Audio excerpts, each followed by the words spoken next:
2026 ఎలా ఉండబోతుందో, కొన్ని అంచనాలకు మించి కొన్ని కార్యాలు జరగచ్చు. త్వరగా సమీకరణాలు మారుతున్నాయి. జియో పాలిటిక్స్లో చాలా ర్యాపిడ్ చేంజెస్ వచ్చేస్తూ ఉన్నాయి.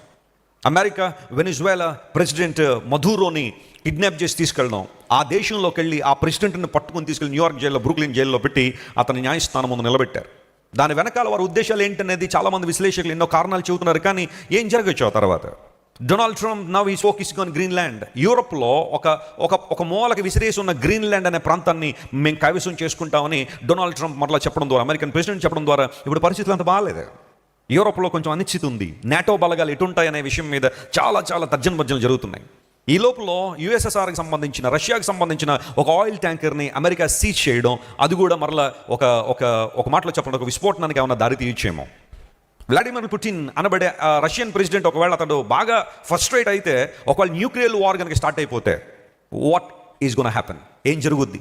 ఆటమ్ బాంబ్స్ లేదా న్యూక్లియర్ బాంబ్స్ కనుక తీసి ఒక దేశం మీద ఒక దేశం ప్రయోగిస్తే ఎన్ని లక్షల మంది చచ్చిపోతారు, ఎన్ని కోట్ల మంది నిరాశ్రయాలు అయిపోతారు. ఇప్పటికే యుద్ధ బీభత్సకాండ.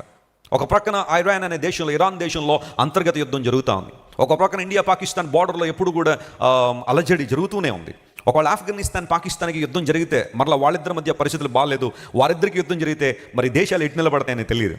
ఒకవేళ యూరోప్లో కొన్ని పరిస్థితులు బాగాలేదు, నార్త్ కొరియా సౌత్ కొరియా వాళ్ళకి ఎప్పుడు యుద్ధ వాతావరణం ఎప్పుడు కొనసాగుతూనే ఉంటుంది. ఏదో ఒక మిసైల్ వారు ప్రయోగించారని ఇప్పుడు మరలా పరిస్థితులు, జియో పాలిటిక్స్లో చాలా చేంజెస్ వచ్చేసినాయి.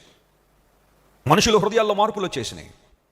కడవరి దినాల్లో, అపాయకరమైన రోజుల్లో మనుషులు ఎలా ఉంటారనే విషయాన్ని పౌలు గారు 2000 సంవత్సరాల క్రితం ప్రస్తావిస్తూ, ఎక్కడ చూసినా స్వార్థం పెరిగిపోతున్న రోజుల్లో మనం ఉన్నాం. నేను బాగుంటే చాలు, నా ఫ్యామిలీ బాగుంటే చాలు, ఎవడలా పోతే నాకేంటి?